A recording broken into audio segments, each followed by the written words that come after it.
Hello दोस्तों, कैसे हैं आप सब लोग। दोस्तों मैं हूं आपका प्यारा I enjoy defeat. Oh my God, आज तो मुझे मैड एक्स मैन मिले हैं। तो भाई एक तो मैंने मूवी देखी थी मैड मैक्स फ्यूरी, एक पिक्चर देखी थी एक्स मैन। तो ये इन दोनों का कॉम्बिनेशन है मैड एक्स मैन।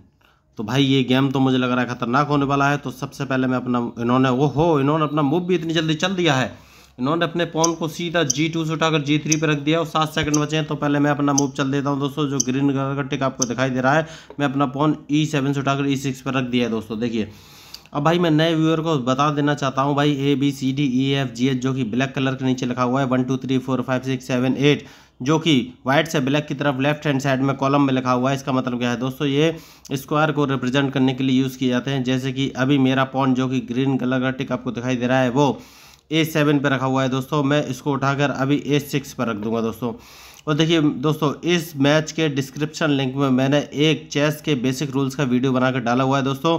अगर आपको चेस के मूव्स या रूल्स में कुछ भी कन्फ्यूज़न है तो आप उस वीडियो को देख सकते हो दोस्तों। मैं गारंटी के साथ बोलता हूँ इतना अच्छा अमेजिंग वीडियो आपने कभी नहीं देखा होगा। बहुत ही बेसिक तरीके से मैंने उसमें सारे मूव्स और रूल्स बताए हुए हैं दोस्तों। और एक बार अगर आप उस वीडियो को देख लेंगे तो चेस के सारे मूव्स और रूल्स आपको क्लियर हो जाएंगे दोस्तों। तो इन्होंने अपना दूसरा मूव चल दिया है, तो मैं भी अपना मूव चलूंगा जो कि पॉन मेरा अभी ग्रीन कलर का टिक आपको दिखाई दे रहा है B7 पर है। इसको मैं B5 पर रख दूंगा दोस्तों। तो मैं बोल रहा था कि अगर आपको कुछ भी कन्फ्यूजन है चेस के बारे में तो आप वहां इस मैच के डिस्क्रिप्शन लिंक में जो चेस के बेसिक रूल्स का वीडियो उसको जाकर देख सकते हैं दोस्तों। बहुत ही शानदार वीडियो है। तो दोस्तों ठीक है, अब आगे चलते हैं। ये बहुत ही भाई तीन, जैसे कि मैंने आपको बोला इनका नाम मैड मैक्स फ्यूरी और एक्स मैन को मिला के बना हुआ है दोस्तों। तो एक खतरनाक प्लेयर तो है ही, और ऊपर से ये भारतीय भी हैं। तो आप तो जानते हैं भारतीय लोग बहुत खतरनाक होते हैं दोस्तों। ठीक है, मैं B7 पर रख देता हूँ अपनी चाल। ऊँट की चाल मैंने B7, ऊँट यानी कि बिशप जिसको बोलते हैं, B7 पर रख दी दोस्तों। अब मुझे देखना है ये कौन सी चाल चलेंगे दोस्तों। देखिए ओह, इन्होंने अपना घोड़ा हटा लिया दोस्तों। और देखिए मैं किसी भी कंप्यूटर के साथ गेम नहीं खेलता हूँ, ये रियल गेम है। ह्यूमन के साथ खेल रहा हूँ, वो भी इंडियन है और मैं भी इंडियन हूँ दोस्तों। तो उन्होंने अपने राजा और हाथी, राजा यानी कि किंग और हाथी यानी कि रूक के बीच में जगह खाली कर ली है। इसका मतलब वो कैजलिंग करने वाले हैं दोस्तों। और दोस्तों लर्नर्स के लिए मैं ये बता देना चाहता हूँ, आप ऐसे मूव चलेंगे तो दूसरा तो आसानी से भांप लेगा दोस्तों। तो मूव ऐसे चलिए जिसमें दूसरा वाला प्रेडिक्शन ना कर सके कि आप क्या मूव चल रहा है। जैसे कि मैंने उनका प्रेडिक्शन कर लिया है, लेकिन वो मेरे मूव का प्रेडिक्शन नहीं करेंगे, ये मैं बोलता हूँ आपको। तो देखिए सबसे पहले मैं ऊँट को उठाकर, जो कि ग्रीन कलर का टिक आपको दिख रहा है, मैं इसको E7 पर रख देता हूँ दोस्तों। देखिए अब भाई देखिए मेरा ये अभी प्रेडिक्शन है, जरूरी नहीं कि वो कैंसिलिंग करें, लेकिन मैं प्रेडिक्ट कर रहा हूँ कि वो कैंसिलिंग करेंगे। अब मुझे देखना है कि वो क्या चलेंगे। तो भाई ये तो भाई मैड मैक्स फ्यूरी और एक्स मैन की कॉम्बिनेशन जी, पता नहीं क्या चलेंगे। ये भाई खतरनाक आदमी तो हैं ये। और भाई अभी एक्स मैन तो बहुत दिनों, ओह देखिए मैं पहले ही आपको बोल रहा था कि भाई आप ऐसे मूव मत चलिए जिससे कि आपका अपोनेंट प्रोडक्शन कर सके। और देखिए मैंने प्रोडक्शन कर लिया। अब जी राजा को एक साइड में ले आए हैं। तो मैच का रिजल्ट चाहे कुछ भी हो, मैं तो भाई अपनी तरफ से फुल चाल ही चलूंगा। तो सबसे पहले मैं अपना मूव करूंगा जो ग्रीन कलर का आपको दिखाई दे रहा है S7 पर, जो मेरा पॉन है इसको मैं उठाकर H5 पर रख दूंगा। देखिए दोस्तों अब मुझे देखना है ये कौन सी चाल चलेंगे। अब ये जो चाल चलेंगे उसके बाद ही मेरी कुछ चाल फाइनल हो पाएगी दोस्तों, मुझे बस यही देखना है। तो देखिए अभी तक मैंने कैजलिंग के लिए कोई जगह नहीं बनाई है दोस्तों, मैं सिर्फ अटैकिंग गेम खेलना चाह रहा हूँ अभी हाल फिलहाल में। तो जो ग्रीन कलर का टिक आपको फिर दिखाई पड़ रहा है मेरे पॉन के आगे, मैं उसको पॉन को उठाकर सीधा H4 पर रखना चाहता हूं दोस्तों, क्योंकि मैं अपने हाथी और वजीर के लिए, वजीर यानी कि क्वीन के लिए जगह बनाना चाहता हूं दोस्तों। आप कंफ्यूज मत होइएगा, वजीर को मॉडर्न चेस में क्वीन बोलते हैं और राजा को किंग बोलते हैं दोस्तों। तो ठीक है, सबसे पहले मैं चल देता हूं मूव। मैंने चल दिया, मुझे देखना ये कौन सी चाल चलेंगे। सही मूव इनका ये है कि इनको मेरा पॉन नहीं मारना चाहिए इनको। और दूसरा भी ये भी गलत है कि इन्होंने वो वाला पॉन चला ही नहीं जो कि G3 पर है। सही मूव ये है कि जो इनका ये वाला जो ग्रीन कलर का पॉइंट दिखाई, ग्रीन कलर का जो टिक है वाइट वाले पे, इसको इन्हें एक कदम आगे बढ़ना चाहिए था, जबकि इन्होंने उल्टा चल दिया, इन्होंने दूसरे वाले को चल दिया। कोई बात नहीं, मैं अपने जो है हाथी के लिए सबसे पहले जगह बनाऊंगा। तो मैं G3 पर जो उनका पॉइंट है उसको मार दूंगा दोस्तों। ये एक सोची समझी चाल है। अब मुझे देखना है ये कौन सी चाल चलेंगे, उसके बाद ही मैं अपनी अगली चाल चलूँगा दोस्तों। देखिए मैंने जगह बना ली है दोस्तों। अब मुझे देखना है ये कौन सी चाल चलेंगे, उसके बाद ही मैं अपनी अगली चाल चलूँगा। अब भाई इनकी चाल के ऊपर ही ओहो बैटरी 15% बची है, कोई बात नहीं दोस्तों। अब मुझे देखना है ये कौन सी चाल चलेंगे, उसके बाद ही मैं अपनी चाल चलूँगा इनकी चाल पे। अच्छा देखिए दोस्तों, आपको क्या लगता है भाई चेस खेलने से कोई डेवलपमेंट होता है ब्रेन का या नहीं, ये बताइए भाई। मेरे ख्याल से तो होता है। क्यों, आप सोचिए जब आप अपनी फिजिक मतलब कि अच्छी बॉडी बनाना चाहते हैं तो आप रोज़ एक्सरसाइज करते हैं तभी तो आपको उसका रिजल्ट दिखता है कि नहीं। तो ऐसी चेस गेम है। देखिए चेस में जब आप खेलते हैं तो जब आप अंडर प्रेशर आ जाते हैं तो माइंड आपका यानी कि ब्रेन उस अंडर प्रेशर सिचुएशन से बाहर निकलने का रास्ता खोजता है दोस्तों, तो वो क्विक और सही डिसीजन लेता है। तो जब बार बार ये सिचुएशन आएगी दोस्तों तो आपका ब्रेन इस बात का अभ्यस्त हो जाएगा। तो जब आपकी रियल लाइफ में ऐसी सिचुएशन आएगी तो आपका ब्रेन उसी तरीके से फंक्शन करेगा दोस्तों और आपकी मुसीबतों से आपका छुटकारा दिला देगा और क्विक और सही डिसीजन दिलवाएगा दोस्तों। तो इसीलिए मैं बोलता हूँ चेस खेलने से दोस्तों ब्रेन का डेवलपमेंट होता है। पहले मैं अपनी चाल चल देता हूँ दोस्तों। तो इनका ये वाइट पॉन जो कि ग्रीन कलर का टिक दिखाई दे रहा है C4 पर है, ये मेरे पॉन को मार सकता है। तो पहले मैं इसको मार देता हूँ क्योंकि मैं इसका वेट नहीं करूँगा। और मुझे देखना ये कौन सी चाल चलेंगे, इन्होंने चाल चल दी है तो मैं अपने ऊँट को यहाँ पर रख दूँगा दोस्तों क्योंकि मैं इनका ऊँट मारना चाहता हूँ। अब मुझे देखना ये कौन सी चाल चलेंगे, उसके बाद ही मैं अपनी अगली चाल चलूँगा दोस्तों। देखिए अब भाई मुझे ये देखना है ये मेरा ऊँट मारेंगे, सही चाल ये है मेरा ऊँट में नहीं मारना चाहिए और इन्होंने नहीं मारा है, लेकिन मैं इनका ऊँट मार दूंगा दोस्तों क्योंकि मैं उसको मारना ही चाहता हूँ। ठीक है दोस्तों, अब मैं अपना मूव दूसरा चलूँगा दोस्तों। अब मुझे देखना है कौन सा मूव चलूँ। तो भाई इन्होंने थोड़ी सी गलती कर दी है, इनको जो मेरा पॉन इन्होंने घोड़े से मारा है उसको इन्हें वजीर से मारना चाहिए था क्योंकि इन्होंने खुद मुझे जगह दे दी है। अब देखिए मैं अपने वजीर को जो कि ग्रीन कलर का टिक आपको दिखाई दे रहा है G5 पे ले आऊँगा। तो आप ऐसे मूव मत चलिए। जब मैंने उसको मारा था तो आपको देखना चाहिए था भाई कि मैं वहाँ क्या चीज़ रखूँ जिससे कि मेरा मूव ब्लॉक हो सके। उन्होंने घोड़े से मार दिया और ये देखा ही नहीं कि मैं वजीर को यहाँ पर रख सकता हूँ। अब देखिए उन्होंने दूसरा मूव चला है लेकिन इस चीज़ का मुझे कोई फ़र्क पड़ता नहीं दोस्तों अभी हाल फिलहाल में, क्योंकि मैं इनके ऊपर अटैक करना चाहता हूँ। और अटैक करने के लिए सबसे पहले मैं इनको वजीर एक कदम पीछे ले लेता हूँ हाथी के सामने। अब मुझे देखना ये कौन सा मूव चलेंगे, उसके बाद ही मैं अपनी अगली चाल चलूँगा। मैं चाहूँ तो इनके D5 पर जो पॉन है उसको मार सकता हूँ, लेकिन दोस्तों वो अच्छी चाल नहीं होगी इसलिए उसको नहीं मारना है। अब दूसरी चीज़ मैं आपको बताता हूँ दोस्तों। देखिए अभी तक मैंने इनका प्रेडिक्शन कर लिया था लेकिन ये अभी तक मेरा प्रेडिक्शन नहीं कर पाए कि मैं कौन सा मूव चलूँगा दोस्तों। तो सबसे पहले मैं एक काम करता हूँ और वो काम ये है कि अपने जो है एक काम करता हूँ, इसको बाहर निकालूँ घोड़े को कहाँ रखना है मुझे, E7 पे रखूँ क्या, नहीं E7 पे। अच्छा मैं इतना क्यों सोच रहा हूँ, क्योंकि जो मेरे वजीर के सामने का पॉन इन्होंने अभी अभी चला है S3 पर, उसको कैसे मारा जाए मैं ये सोच रहा हूँ। तो वो कैसे मरेगा वो मुझे सोचना है। तो दोस्तों एक काम करता हूँ, सबसे पहले मैं इसको यहाँ पर रखूँगा, यहाँ नहीं मरेगा ये। अच्छा दोस्तों ठीक है, तो सबसे पहले मैं जो ग्रीन कलर का टिक दिखाई दे रहा है पॉन, इसको चल दूँ क्या, नहीं दोस्तों उसको नहीं चलना चाहिए। ठीक है दोस्तों, सबसे पहले मैं अपने घोड़े को उठाकर E7 पर रख दूंगा दोस्तों। ये जानबूझ के मैंने रखा है, मुझे देखना है ये कौन सी चाल चलेंगे, उसके बाद ही मैं अपनी अगली चाल चलूँगा दोस्तों। देखिए ओहो इन्होंने हाथी आगे ले आए हैं, फिर उन्होंने छोटी सी गलती की है, इन्होंने नहीं देखा है कि मेरा घोड़ा हाथी वाली जगह को मारने के लिए चाल चल सकता है। तो मैं इसको डायरेक्ट G6 पर रख दूंगा दोस्तों। देखिए अब इनकी चाल बेकार हो गई, इन्हें यहाँ से हाथी हटाना पड़ेगा।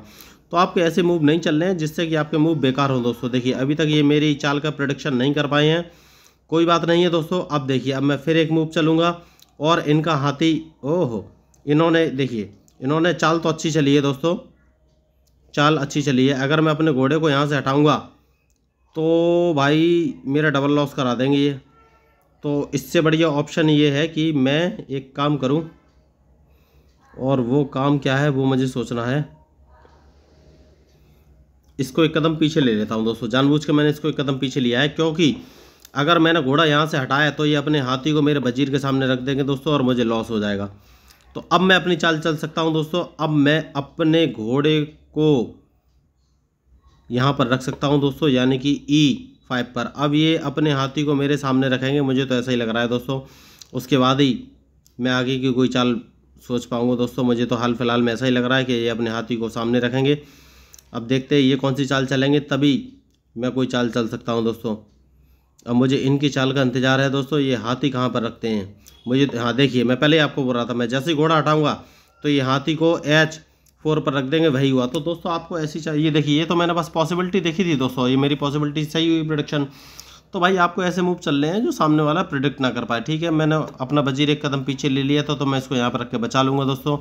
और अगर मैं यहाँ पर नहीं लेता तो मुझे बहुत लॉस हो जाता दोस्तों, ये मेरा हाथी उस समय मार देते महाशय।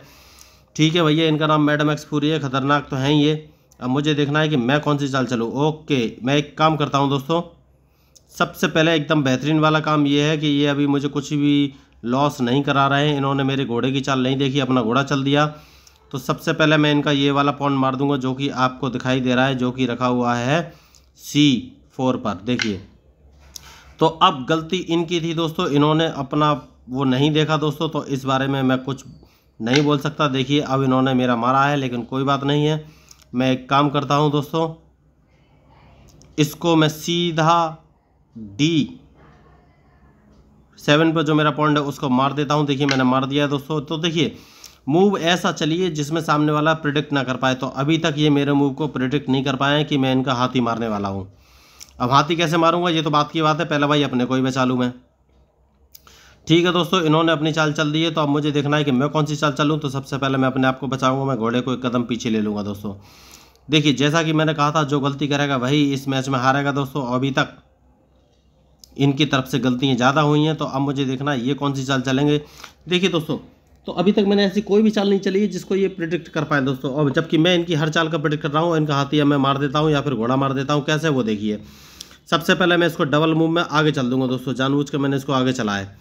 अब इनको अपना घोड़ा ही बचाना पड़ेगा या हाथी बचाएंगे, दोनों में से एक का कदम चलाएंगे। देखिए, मैंने G7 पर जो पॉन था उसका डबल मूव में आगे बढ़ दिया, G5 पर रख दिया है। और देखिए, जैसा कि मैंने कहा था, जो मिस्टेक करेगा उसे गलतियाँ उसको भुगतना पड़ेगा। तो मैं इनका हाथी मार के इनको चेक दे दूंगा। मैंने चेक दे दिया है, इनका हाथी जा चुका है। तो दोस्तों, चेस जो गेम है मिस्टेक्स, गलतियों का ही गेम है। जो गलती करेगा उसको जो है भुगतना तो पड़ेगा ही दोस्तों। अब मुझे देखना है, मैंने अपना घोड़ा सीधा C6 पर चल दिया है, जिसके कि इनके वजीर पर लोड ले जाऊं। अब मुझे देखना है ये अपना वजीर कैसे बचाते हैं। अब देखिए दोस्तों, अब मैं कैसलिंग करूंगा। इन्होंने अभी तक कैसलिंग नहीं, इन्होंने इतनी जल्दी कैसलिंग कर ली थी। अब मैं कैसलिंग करूंगा दोस्तों, क्योंकि अब मैं स्ट्रॉन्ग पोजीशन में भी आ गया हूं दोस्तों। और मुझे लग रहा है आज फिर अपोनेंट की हार को मैं एंजॉय करने वाला हूं, मुझे तो ऐसा ही लग रहा है। कोई बात नहीं दोस्तों, मैं स्ट्रॉन्ग पोजीशन में हूँ तो कैसलिंग कर लेता हूँ। मुझे देखना है ये कौन से मूव चलेंगे, उसके बाद ही मैं अपना मूव चलूँगा। तो मैंने पहले ही आपको कहा है, इस मैच का रिजल्ट वही होगा जो गलतियाँ करेगा दोस्तों। ठीक है, इन्होंने अपना मूव चल दिया है, तो मैं एक काम करता हूँ दोस्तों, और वो काम कौन सा है भाई वो सोचना है मुझे। सबसे पहले इसको मार देता हूँ दोस्तों। देखिए, मैंने जानबूझ के उसको मार दिया है, उनके घोड़े को मैंने मार दिया है। अब मुझे देखना है कि वो कौन सा मूव चलेंगे, उसके बाद ही मैं अपना मूव चलूँगा। एक काम करता हूँ दोस्तों, उनको भगाने की कोशिश करता हूँ। तो भाई सबसे पहले मुझे क्या चलना पड़ेगा, इस घोड़े को उठाकर यहाँ पर चल देता हूँ, जिससे उनकी मजबूरी हो जाएगी मेरा घोड़ा मारना। और जैसे ही वो घोड़े को मारेंगे मैं वजीर नीचे ले आऊँगा दोस्तों। देखिए, अब भाई मैंने घोड़े को E5 पर रख दिया है, जिससे कि उनका वजीर और घोड़ा दोनों निशाने पर। जैसा कि मैंने कहा था, घोड़े को मारना उनकी मजबूरी हो जाएगी, उन्होंने मारा है, मैं वजीर नीचे ले आऊँगा। अब मुझे देखना है ये कौन सी चाल चलेंगे। अब मैं इनको कोई संभलने का मौका नहीं देना चाहता हूँ दोस्तों। देखिए, हाँ, मुझे मालूम था ये यही चाल चलेंगे, इसलिए अब मैं हाथी को ऊपर ले आऊँगा दोस्तों। मैंने जानबूझ के हाथी को ऊपर ले आया, जिससे कि यहाँ से भागेंगे। देखिए, जैसा कि मैंने कहा था, ये यहाँ से भाग चुके हैं। अब मैं एक काम करूँगा, और वो काम ये है कि ऊँट को मार देता हूँ दोस्तों। जानबूझ के मैंने ऊँट को मारा है। अब ये हो सकता है मुझे चेक देंगे, ये इन्होंने चेक नहीं दिए दोस्तों, कोई बात नहीं है। मैं एक काम करता हूँ, इस ऊँट को मार देता हूँ। देखिए, मैंने G2 पर रखे ऊँट को मार दिया, इन्होंने फिर गलती कर दी। अब मैं एक काम करता हूँ, और वो काम ये है कि भाई इनको हाथी से चेक दे दें क्या। इनको सबसे पहले चेक दे देते हैं, जिससे कि ये पीछे जाए। अब दोस्तों देखिए, यहीं पे चेक और मैट का खेल आ जाएगा, क्योंकि मैंने उनको चेक दे दिया है। अगर वो वजीर भी बीच में लाते हैं तो मैं उनको वजीर मार दूंगा। उनको सोच समझ के अपनी चाल चलनी, कोई बात नहीं। वो वजीर बीच में नहीं लाए हैं। अब मुझे देखना है वो कौन सी चाल चलेंगे, उनकी चेक और मैट हो जाएगी दोस्तों। और चेक मैट होने से अब कोई नहीं बचा सकता। ये देखिए, मैं इनको सीधा G2 से चेक दूंगा दोस्तों। देखिए, अब वो एक कदम आगे चढ़ेंगे, अगली चाल में उनकी चेक मैट है। तो मैं यही बोल रहा था। तो इस प्रकार से mad max x man fury का जो भी कहानी थी यहाँ पर समाप्त होती है दोस्तों। और आई एंजॉय डिफीट ने आज फिर अपोनेंट की डिफीट एंजॉय की दोस्तों। देखिए, मैं बहुत दिनों से इंतजार में हूँ कि भाई मैं अपनी डिफीट भी एंजॉय करना चाहता हूँ। आप सोच रहे होंगे भाई अपनी हार कौन हारना चाहता है, तो भाई उसका आंसर ये है, मैं अपनी हार इसीलिए हारना चाहता हूँ कि जब मैं हारूंगा तो मेरा दिमाग जो भी काम कर रहा है इससे दुगनी स्पीड में काम करेगा, और मैं नए मूव सीखने की कोशिश करूँगा। तो मैं चेस सिर्फ नए मूव खेलने के लिए, सीखने के लिए खेलता हूँ दोस्तों। और आप लोगों से भी रिक्वेस्ट करता हूँ, आप लोग भी चेस में इंटरेस्ट लीजिए, जिससे कि आपका ब्रेन डेवलप हो, आप मोटिवेट हो, और चेस खेलने से कॉन्फिडेंस भी बढ़ता है दोस्तों, ये ध्यान रखिएगा। अगर आप कॉन्फिडेंस नहीं रखेंगे तो चेस को अच्छे से नहीं खेल पाएंगे, क्योंकि अगर आप थोड़ा सा भी डरेंगे तो सामने वाला आप पे हावी हो जाएगा, आप हार जाएंगे दोस्तों। तो कॉन्फिडेंस बहुत ज़रूरी है। देखिए दोस्तों, मैं अच्छा नहीं खेलता हूँ, मैं बस इतना देखता हूँ कि अपोनेंट कौन सी गलती कर रहा है, उसकी गलती का फ़ायदा उठाता हूँ बस। उसके अलावा मैं कुछ भी एक्स्ट्रा नहीं करता हूँ। आपके मैच देखा होगा तो ये आपने देख लिया होगा दोस्तों। और दोस्तों दूसरी बात मैं अपने व्यूअर्स के लिए ये बताना चाहता हूँ कि बहुत सारी रिक्वेस्ट आ रही थी मेरे साथ खेलने की, तो दोस्तों मैंने अपने व्यूअर्स के साथ खेलना स्टार्ट कर दिया है। अगर आप लोग भी मेरे साथ खेलना चाहते हैं तो संडे को शाम को 7 बजे मुझे प्ले की रिक्वेस्ट भेज सकते हैं, और मैं 7 बजे आपके साथ ज़रूर मैच खेलूँगा। और अगर प्ले रिक्वेस्ट ज़्यादा होती हैं तो मैं संडे को ही दोपहर में 2 बजे आप लोगों के साथ मैच खेलूँगा। मैं संडे को 2 बार ऑनलाइन आऊँगा और आप लोगों का इंतज़ार करूँगा, दोपहर में 2 बजे और शाम को 7 बजे। थैंक यू दोस्तों, मैं हूँ आपका अपना प्यारा I enjoy defeat, representing India internationally at chess. और हाँ दोस्तों, मैं स्पेशली रूप से सीनियर सिटीजन्स का भी धन्यवाद देना चाहता हूँ, क्योंकि उन लोगों ने भी अब मेरे मैचेस देखना स्टार्ट कर दिया है, चेस में इंटरेस्ट लेना स्टार्ट कर दिया है। और रेस्पेक्टेड महिलाओं को भी धन्यवाद देना चाहता हूँ, जो कि लगातार चेस में इंटरेस्ट दिखा रही हैं, जिनका परसेंटेज अब बढ़कर 15 से 20% लगभग होने जा रहा है। और मेरे सारे मित्रों जो कि जेंट्स हैं, डियर जेंट्स, उनका तो धन्यवाद है ही। तो अपने लोगों को धन्यवाद ज़्यादा देने की ज़रूरत नहीं है, लेकिन फिर भी धन्यवाद तो देना पड़ेगा ही भाई। सामने वाले को जब तक पता नहीं रहेगा तो कैसे काम चलेगा। तो भाई आप लोगों का अति बहुत बहुत धन्यवाद। अगर आपको ये मैच अच्छा लगा हो तो सब्सक्राइब कीजिएगा दोस्तों। और देखिए, मैं फेमस नहीं होना चाहता हूँ, मैं सिर्फ चेस को फेमस करना चाहता हूँ, और मेरा नाम है आई एंजॉय डिफीट। आपको अगर चेस के किसी मूव में कन्फ्यूजन है तो इस मैच के डिस्क्रिप्शन लिंक में जो मैंने वीडियो डाल के रखा हुआ है, आप उसको देख सकते हैं। गारंटी है कि आपको सारे मूव और रूल्स चेस के क्लियर हो जाएंगे। थैंक यू दोस्तों, बाय, गुड नाइट। क्योंकि रात के 10:10 हो चुके हैं, मेरे सोने का अब टाइम हो गया है, तो मैं जा रहा हूँ। Bye, good night.